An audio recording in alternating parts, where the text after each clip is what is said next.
Join ForumIAS Academy, trusted by hundreds of toppers, including IAS Rank 1 𝐂𝐡𝐚𝐧𝐧𝐞𝐥 Sharma.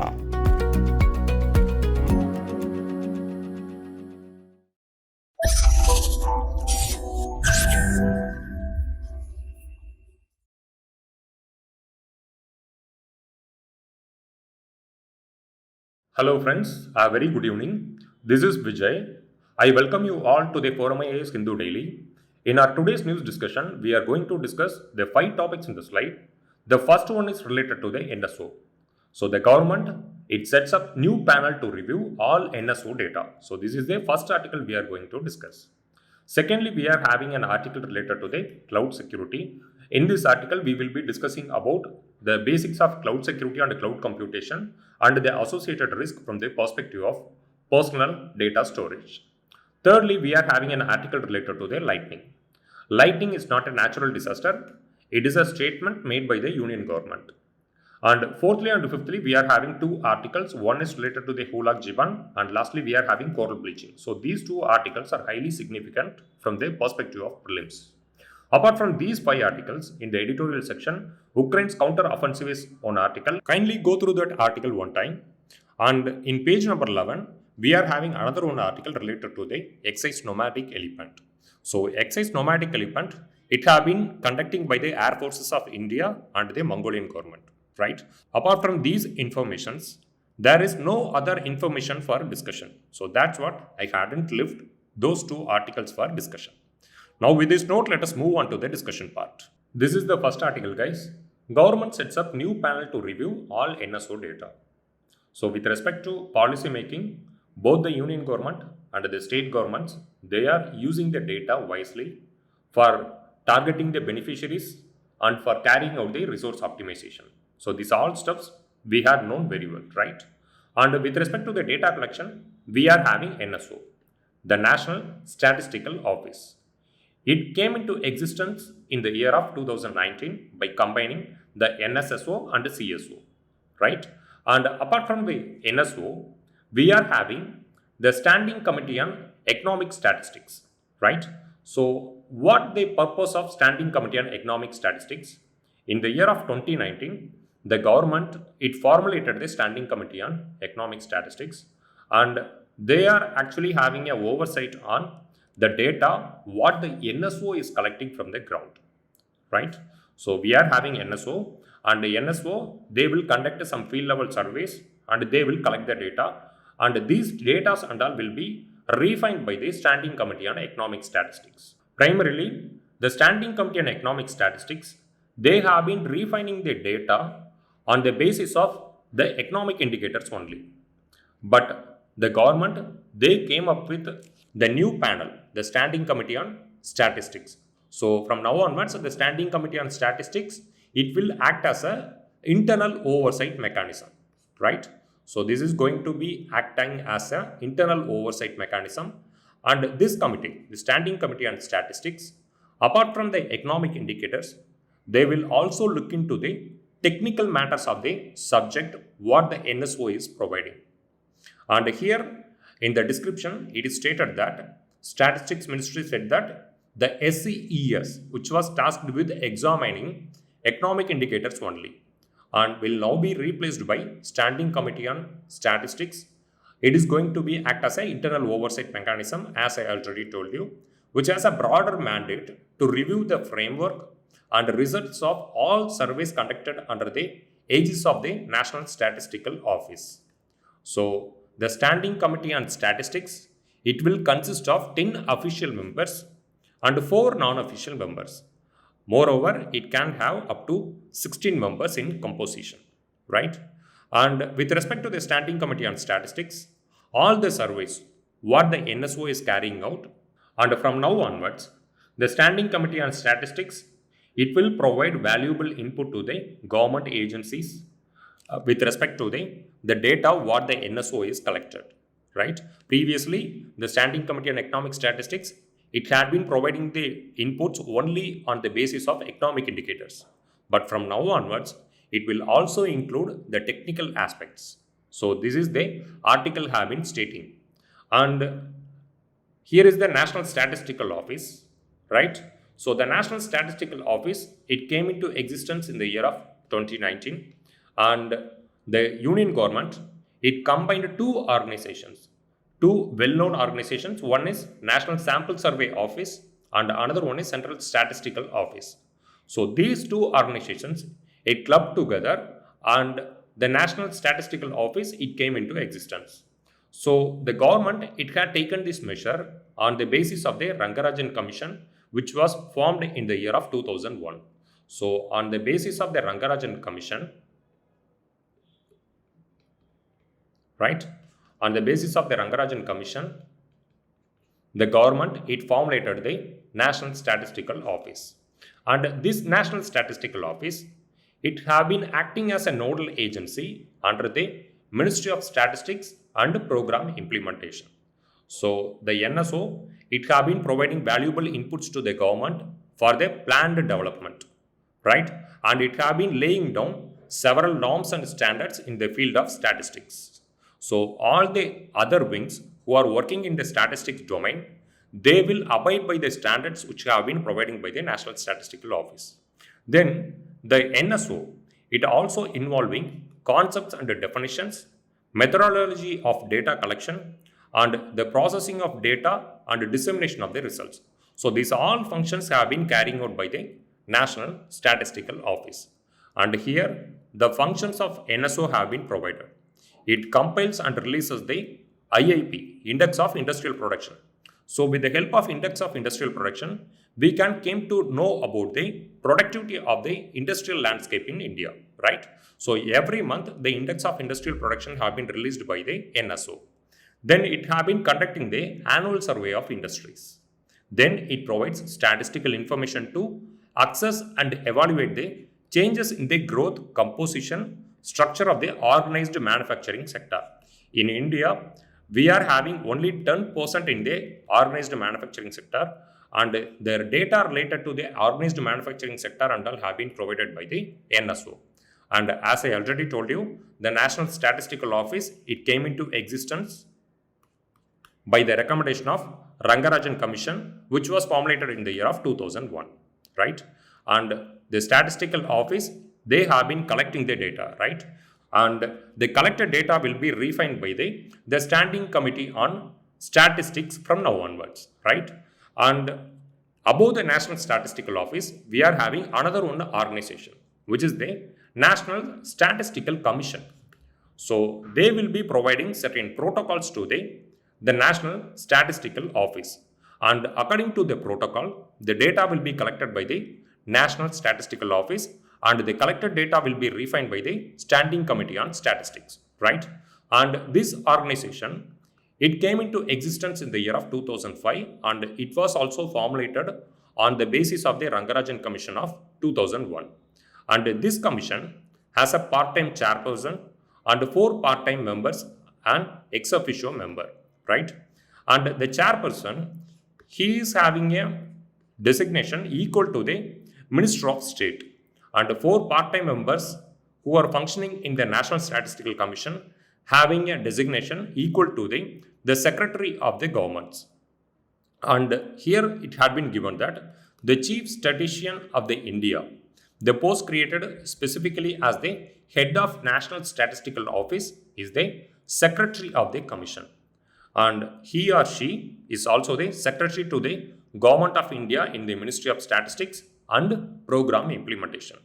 And guys, with respect to the tenure, the members of the National Statistical Commission can be removed by the President only on the recommendation of the Supreme Court inquiry. And with respect to the inquiry, the Supreme Court, it will be following the provisions in the Article 145 of the Constitution. And this is also an autonomous organization, and it have been functioning under the Ministry of Statistics and Program Implementation. So the National Statistical Commission, they will be providing certain guidance, okay? They will be providing certain guidance to the NSO. And the NSO, they will collect data, right?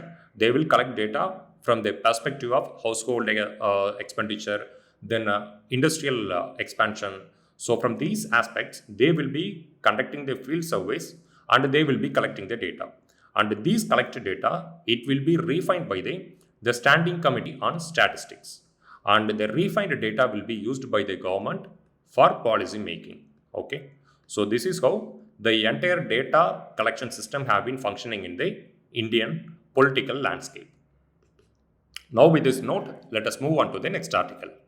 This is the second article, guys. How gaps in cloud system configuration could expose sensitive user data. This is the article title. And with respect to this article, don't do any deep research with respect to the technical terms what they had provided in the article. Right? Let me explain everything in a very lucid way. And with respect to this article, you need to know some basics of cloud computing architecture, right? Then what are the risks we are having? Then what are the measures we can carry forward? So this much stuff, it is enough with respect to this article. And here with respect to the article, first we need to know what is meant by cloud computing architecture. So cloud computing architecture, right? So before getting here, you need to know about the cloud storage, right? So you need to know about the cloud storage. Storage means we will be storing some informations, right? So in the cloud storage, we will be storing certain informations in the internet, but the data devices, that and all will be stationed somewhere from the location where we are surfing the internet, right? So this is the cloud storage. And with respect to cloud storage, so the system, it should operate in minimum temperature and they are requiring high amount of water. So most of the cloud storage companies, they are placed in the polar region, right? So in the polar region, you can find several cloud storages which belongs to YouTube, Meta, then Google, then even Amazon Web Services, they are also providing cloud storages, right? And the websites what we are using, they may not be storing the information. Instead, they will be relying on some cloud storage services for storing their data. And these cloud storages, they will be providing the services and they will get the pay for their services what they are providing. So this is how the cloud computing have been functioning. And with respect to the cloud storage, I explained all the basics which are required for this article. And now let us discuss some facts what they had provided in the article. And here you might be aware of the 𝐂𝐿 portal data leak, right? So the agencies who are responsible for the 𝐂𝐿 portal and the Amazon Web Services. So Amazon Web Service, they have been providing cloud storage service for the 𝐂𝐿 portal. They both blamed each other for the 𝐂𝐿 portal data leak because the people who are enrolled for the COVID vaccinations, they found that their data had been leaked in the Telegram pages. So the agency which is responsible for the 𝐂𝐿 portal, they blamed Amazon Web Service for the data breach. And Amazon Web Service, it claimed that the outdated user architecture of the 𝐂𝐿 portal is responsible for the data breach, right? And 2023 TAIL survey, it clearly stated that 35% of the organizations in India, they reported that their data were breached. These 35% organizations, it includes both the private and government organizations, right? Then 68% of the Indian businesses and 75% of the international businesses, they stated that they are storing highly sensitive information in the cloud storage services, which means it may be related to the supply chain related data, or it may be related to the logistics related data, or it may be related to the marketing related data, right? And there are several strategies in the corporate environment and all getting stored in the cloud storage services. And the momentary exposure is having far-reaching consequences. Mostly, the momentary exposure of the personal data will be having a consequence in the form of financial form. So the financial scams and all have been happening only because of the availability of the information in the web services. So in the web pages, the personal informations and all leaked, right? So these availability of the personal informations have been providing breeding grounds for the scammers. So these scammers or perpetrators, they will be using the vital information and they will carry out the targeted attacks on both the corporations and upon the individual citizens, right? And here in the article, they have been discussing about the way forward. The first one is data encryption. Whenever the data is transmitted between two ends, it need to be encrypted. Either it can be between corporations or between citizens. The data, whatever we are transferring, it need to be encrypted, because the encrypted data, it will prevent the data breach in the transmission segment. Then we need to enhance the cyber security, both in the cloud storage services and in the web service providing mechanisms. There we need to enhance the cyber security. Then fixing the liability. Here we need to note two things. The first thing, each and every services what we are enjoying in the internet has been provided by web service provider under the cloud storage service provider. So these two entities need to be responsible for any data breach with respect to their personal informations, right? Then from the user aspect, we need to follow two-factor authentication, which means we will be receiving the OTP via mail or mobile, right? After enrolling the password credentials, we will be receiving the OTP via mail or mobile. So these steps need to be added. Then we need to change the passwords often. Most of the banks, especially the Indian banks, they are following the pattern of changing the password every 3 months. They are advising each and every user to change their password every 3 months, right? Then security questions. So whenever you are loading your credentials in the page, there will be some security questions like where you did your graduation and which is your favorite hobby, like that. There will be some security questions, it will be popping up, right? Then monitoring for unauthorized transactions and SMS on suspicious activity.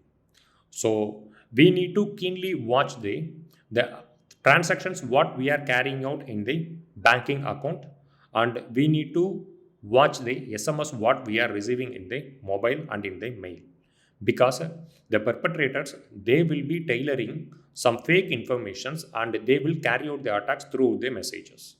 So we need to be very aware. So that's it, guys. This is the stuff they have been discussed in a much elaborated manner with a lot of technical terms in the second article. Now with this note, let us move on to the next article. This is the third article, guys. Lightning not a natural disaster, says Center. And we all well known in the previous IPCC reports, they clearly mentioned that the central Indian states like Rajasthan, Uttar Pradesh, Bihar, then eastern states like West Bengal, Odisha, Chhattisgarh. So these regions are more prone to lightning because of the climate change and the related impact. Now these states, they have been tasting the wrath of the related impact. So in the year of 2019 and 2020, almost 2,862 people and 2,876 people, they have lost their life because of lightning, right? And here with respect to the article, it have been clearly stated that India is having a early warning system with respect to the lightning, right? And it had been covered that the cyclone, drought, earthquake, fire, flood, then tsunami, hailstorm, landslip, then avalanche, cloudburst, then pest attack, then frost and cold wave. These all have been considered as a disasters under the SDRF. But whenever, if we are need to consider anything as a disaster, means we need to get the approval from the central government. Then only we can compensate those victims under the SDRF fund. So SDRF fund is nothing but a state disaster response fund, and it was constituted under the Disaster Management Act. Okay, so Disaster Management Act 2005, you all will know.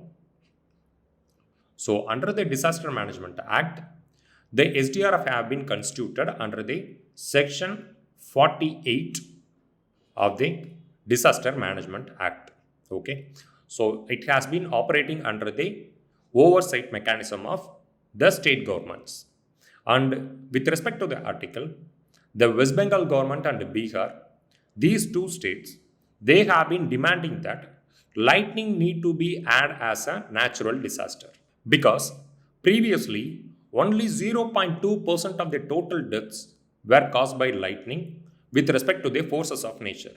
Now this amount increased to 40%.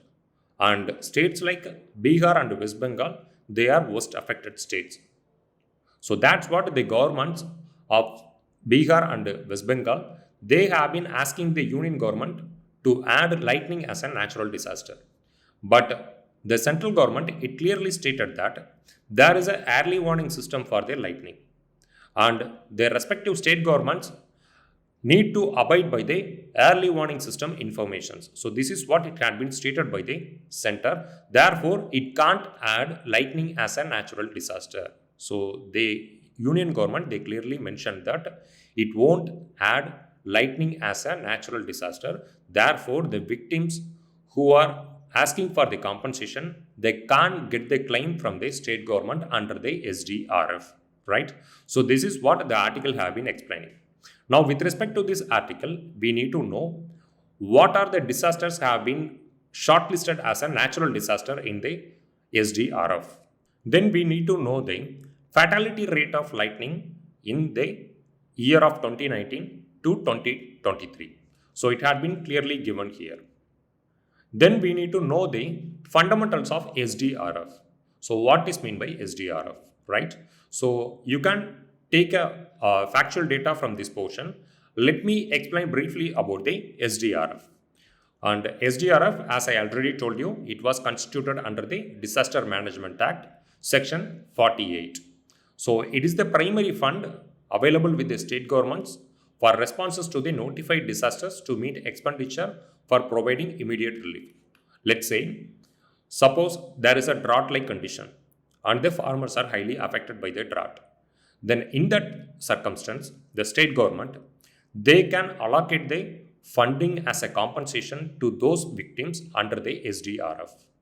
And with respect to the SDRF, the central government, they have been making a contribution of 75% to the general category states and 90% for the special category states. We all well know the 7 sister states and the Jammu and Kashmir, Uttarakhand, Himachal. So these all states have been considered as a special category states.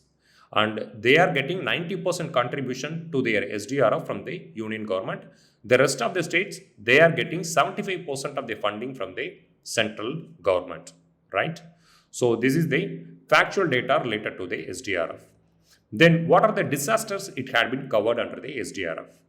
As I already told you, under the SDRF, these are all the disasters it had been covered as a natural disaster like cyclone, then drought, earthquake, fire, flood, tsunami, hailstorm, landslide, avalanche, then cloudburst, pest attack, frost and cold wave. So these all disasters have been shortlisted as a natural disaster under the SDRF. So if the state is finding any victims because of these disaster means the state government can compensate those victims under the fund which is available in the SDRF, right? Then here there is a description for local disasters. So the state government, they may use up 10% of the funds available under the SDRF for providing immediate relief to the victims of the natural disasters that they consider to be disasters within the local context. Let's say the union government, they hadn't shortlisted lightning as a natural disaster, right? So in this context, both the West Bengal government and the Bihar state government, they can designate the lightning as a local level disaster and they can use 10% of their funds available under the SDRF. But if the union government is shortlisting the lightning as a natural disaster means, then they can use the entire SDRF fund for providing the compensation to the victims. So this is what you need to know with respect to the local level disasters. So even without the approval of the union government, they can provide compensation, right? So this is the core point of the local disaster. Now with this note, let us move on to the next article. This is the 4th article, guys. The article title is Coral Bleaching. And we all well know, due to the anthropogenic activities like transportation, industrialization, then combustion of fossil fuels in power plants, the amount of CO2 in the atmosphere is increasing. And the rapid increase in the CO2 in the atmosphere have been resulting in the global temperature spike. So if the global temperature is spiking means it will result in coral bleaching because the CO2 in the atmosphere, it will interact with the ocean water, and the amount of CO2 will be enhanced in the ocean water. If CO2 is increasing in the ocean water means, then the acidity level will be increasing, which means pH will be reducing. So if the ocean pH is reducing means, it will increase the tendency to dilute the calcareous skeletons of the corals, right? So this is the mechanism we need to know. And we all will know what is meant by corals, right? So the corals, they are in a symbiotic relationship with the zooxanthellae. So this is a algae, and this zooxanthellae, it will provide starch to the corals, and the corals, it will provide space for the zooxanthellae to conduct the photosynthetic process, right? And apart from that, the zooxanthellae, it will also provide some necessary amino acids and sugars, some minerals for the corals to bloom in the ocean landscape. So these are all the stuffs we need to know. And with respect to the article, we need to know what are the conditions which are sufficient for the corals, and what are the factors which are driving the coral bleaching, then what will be the consequences. So these are all stuffs we need to know. And here is the identical conditions for the coral reefs. The corals, generally they thrive in the tropical waters between 30 degree north to 30 degree south of the latitudes, which mean in the tropical region and in the subtropical water, the corals will be surviving. And the ideal depth for the coral growth are 45 meter to 55 meter below the sea surface, where there is abundant sunlight available. So generally, the continental shelf, you might have known, in the continental shelf only, the corals and all will be surviving. And with respect to India, the Gulf of Mannar region, Lakshadweep, then Andaman and Nicobar Islands, then the Gulf of Kutch region. So these all regions have been hosting the coral reefs, where the depth is between 45 to 55 meter below the sea surface, because the sunlight, it need to penetrate, right? So below the photic zone, there won't be any corals. So these are all the stuff we need to know. But with respect to corals, we are having two variants of corals. One is hard coral. So these hard corals, they will make calcareous skeletons, what we have been witnessing in the images. But another one is the soft corals. These soft corals, they are having a tendency to survive in the deep water, which means even in the dark environment, these soft corals will be surviving, and they won't be having any tendency to construct the calcareous skeletons, right? And with respect to the temperature of the water should be around some 20 degrees Celsius. So between 20 to 25 degrees Celsius will be the optimum temperature for the growth of the corals. Then the salt water should be very clear, and which is suitable for the coral growth, because if there is any sediment load means, then there will be a turbidity, and it will act as a barrier for the penetration of the sunlight. So therefore, the salt water should be very clear. And here it had been given that while both freshwater and highly saline water are harmful for the polyp growth, which means the salinity in the water, it should be between the 25 ppm to 35 ppm, right? So the excess salinity or the complete freshwater will be harmful for the polyp growth. Then adequate supply of oxygen and a microscopic marine food called plankton is essential for their growth and existence. As the food supply is more abundant on the seaward side, corals grow more rapidly on the seaward side. So this is the main reason why the corals and all have been surviving in the seashore belt, right? And apart from the identical conditions, we need to know what are the driving factors behind the coral bleaching. One is the temperature. So with respect to the identical conditions, if any condition is getting violated means, then it will be acting as a factor. So with respect to the temperature, we have seen that the temperature should be between 20 degrees Celsius to 26 degrees Celsius. So if it is violating the threshold limit means, then there will be a bleaching. Then the sedimentation. There should not be any sedimentation in the coral reefs. If there is any sedimentation means, then there will be a turbidity, and the turbidity will act as a barrier for the sunlight. Then the productivity of the coral reefs and all will be dropped. Obviously, the coral bleaching will happen, right? So this is the second factor. Then we are having ocean acidification. So as I already told you, carbon particles in the ocean water, they are having a tendency to form the carbonic acid, and this carbonic acid, it will act as a destructive for the calcareous skeletons, right? Therefore, there should not be any ocean acidification. Then thirdly, we are having the infectious diseases.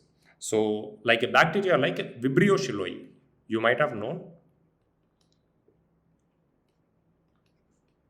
So Vibrio cheloi is a bacteria, right? It will feed on this zooxanthellae. So zooxanthellae are responsible for the photosynthesis in the coral reefs. So if it is getting fed by the Vibrio cheloi means, then there will be a bleaching. Then we are having chemical pollutants. So the industries, most of the industries which are locating in the seashore belt, they will be releasing the effluents, right? So these effluents, it will create the coral bleaching. Then there are several human threats are there. The one is overfishing. So in the overfishing, the trawlers what we are using, they are acting as a destructive force for the corals, right? Then we are having coral mining. For ornamental purposes, we are carrying out the coral mining, right? So this coral mining also acting as a destructive force for the coral reefs. Then we need to see about the consequences. What are the consequences we are having with respect to the bleaching of the corals? The first one is there will be a disruption in the food chain. So food chain will be affected. So it will result in the availability of the food to both humans and other living organisms. Then the economy will be dropped. Example, you can take Great Barrier Reef of Australia. Because of the coral bleaching, those landscapes have been witnessing the decrease in the tourism. So this is the another one factor. Then the coral reefs are acting as a shelter belt for the tsunamis. So during the tsunami, the Gulf of Mannar region, it was protected only because of the coral reefs present in the region, right? So the coral reefs, they have been acting as a barrier for the incoming wave. Then there will be an impact on the biodiversity because lot of species, they will be depending upon the corals for habitation. So if their habitats are destructed means obviously all the endangered and vulnerable species will be eliminated in the ocean environment. So these are all the consequences of the coral bleaching. Now with this note, let us move on to the next article. This is the last article, guys. The article title, China even raises concern over India's only ape. In India, we are having one and only ape, which is 𝐂𝐴𝐸𝐺, and within the 𝐂𝐴𝐸𝐺, we are having two variants. One is Eastern 𝐂𝐴𝐸𝐺 and another one is Western 𝐂𝐴𝐸𝐺. And Global Jiban Network, this is the organization, and they conducted a summit in China. There they discussed about the high risk of extinction with respect to the 𝐂𝐴𝐸𝐺, right?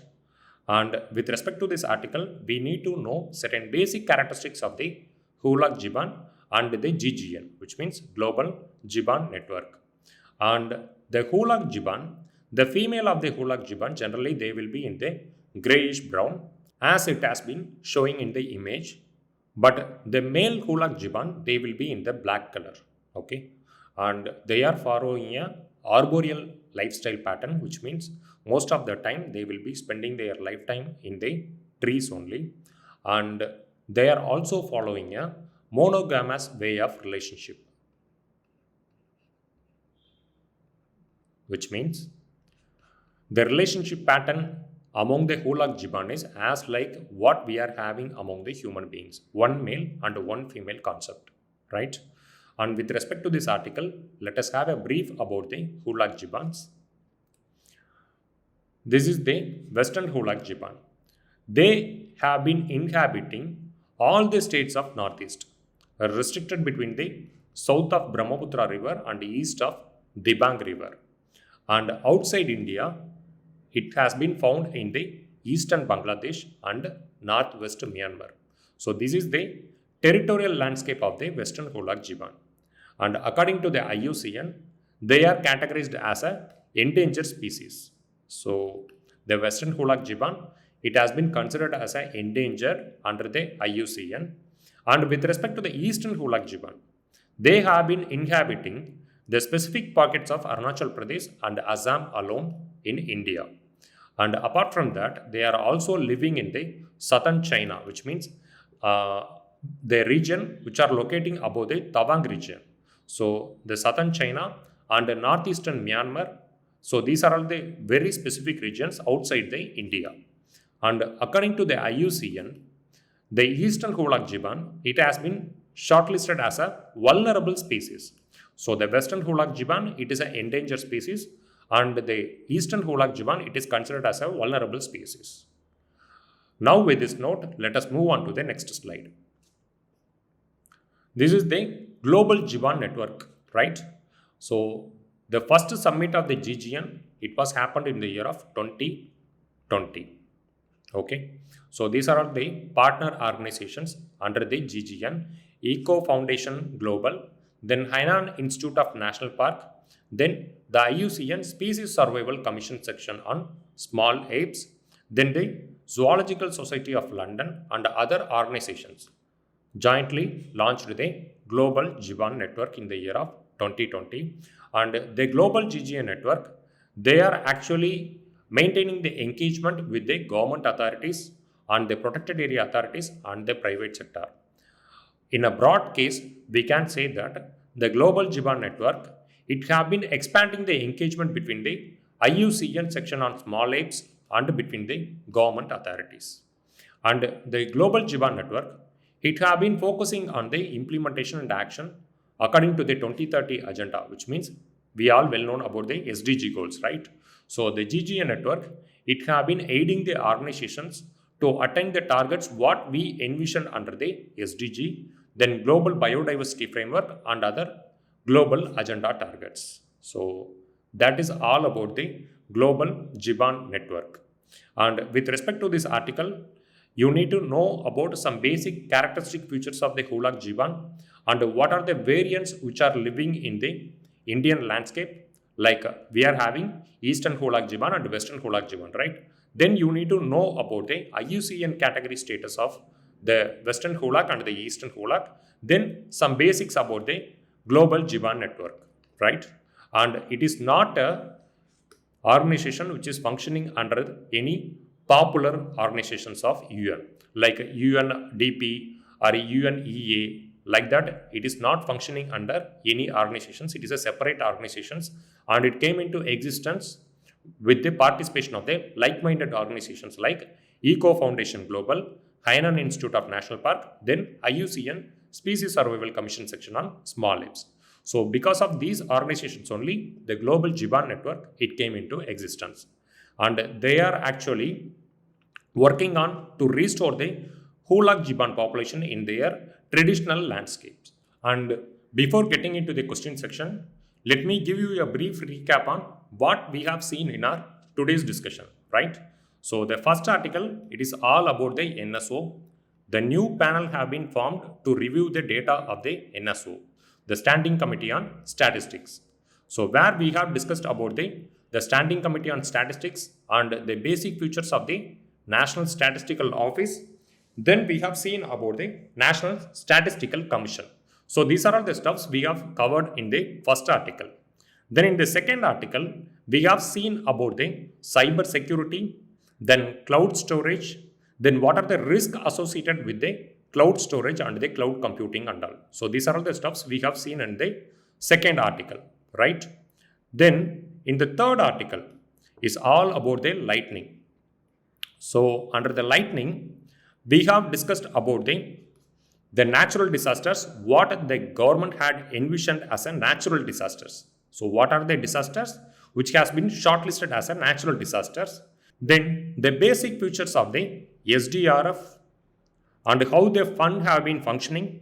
Then what is meant by the local disaster. So these are all the stuffs we have seen in the third article. Then in the fourth article is about the corals. So where we have seen about the identical conditions, right? So identical conditions we have seen related to the coral. Then what are the driving force for the coral bleaching? Then what will be the consequences of the coral bleaching? So these are the stuffs we had discussed in the fourth article. Then the last article is about the 𝐂𝐡𝐚𝐧𝐧𝐞𝐥, and here we have seen about the eastern 𝐂𝐡𝐚𝐧𝐽𝐿 and western 𝐂𝐡𝐚𝐽𝐿. Then what is meant by global Jiban network? So these are all the stuffs we have seen in our today's discussion. Now with this note, let us move on to the question section. So this is the first question, and the first statement is Global Ocean Commission. It grants license for seabed exploration and mining in international waters. Actually, in our previous discussion, we have seen about the base level, then contiguous zone, then the exclusive economic zone, right? So if the nation, it wants to explore apart from the exclusive economic zone means, then they need to get the approval from the International Seabed Authority. So International Seabed Authority is the body which is providing the licenses for the seabed exploration and mining in international waters. So the first option is wrong. Second statement, India has received license for seabed mineral exploration in international water. This is true because before 1.5 years, the Indian government, they got license for exploring the underwater in the central Indian Ocean region. Then the third statement, rare earth minerals are present on the sea floor in the international water. This is also true. So those rare earth minerals, it will help us to build a strong semiconductor manufacturing base in India. So the second statement and the third statements are true. The answer option B is the right one for the question number 1. This is the second question. This is related to the advantages of the fertigation. So fertigation, it is a combination of two terms. One is fertilizer application and another one is irrigation. So with respect to the advantages, in the fertigation mechanism, we will be following the targeted fertilizer application. So with the help of the targeted fertilizer application, we can eliminate the alkalinity in the irrigation waters, right? So the first statement is right. Then second statement, efficient application of rock phosphate and all other phosphatic fertilizers is possible. So here the extreme word all. So we can lift the second statement. And the third statement, increased availability of nutrients to plant is possible. Here we are following a targeted mechanism, right? So we can increase the concentration of nutrients based upon the crops. Therefore, the third statement is also right. Then fourthly, we are having reduction in the leaching of chemical nutrients is possible. Here we can having a control over the application of the amount of fertilizer. Therefore, we can prevent the leaching of the chemical nutrients from the farm, because the leaching of the chemical nutrients, it will result in the eutrophication in the nearby ponds and other aquatic systems. So with the help of the reduction in leaching, we can eliminate the eutrophication in the adjacent water bodies. So the fourth statement is also true. So the 1, 3, 4 are right. Answer option C is the right one for the question number 2.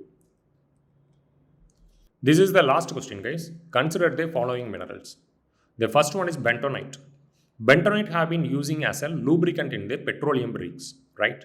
And moreover, it is not has been designated as a major mineral. So we can eliminate bentonite. And chromite is a ore of chromium. From kyanite, we can manufacture the silica. Then from sillimanite, we can manufacture both silica and aluminum compounds, right? And kyanite is a clay material. So these three elements, it has been designated as a major mineral. So answer option D is the right one for the question number 3. And we should eliminate bentonite because bentonite is a rare mineral and it have been using as a lubricant in the petroleum rigs, right? And with this note, we are arriving at the end of the discussion. I hope you would like this discussion and press the like button. Subscribe ForumIAS in all social media platforms. Thank you for your patience. Let me catch you in another discussion tomorrow. Bye.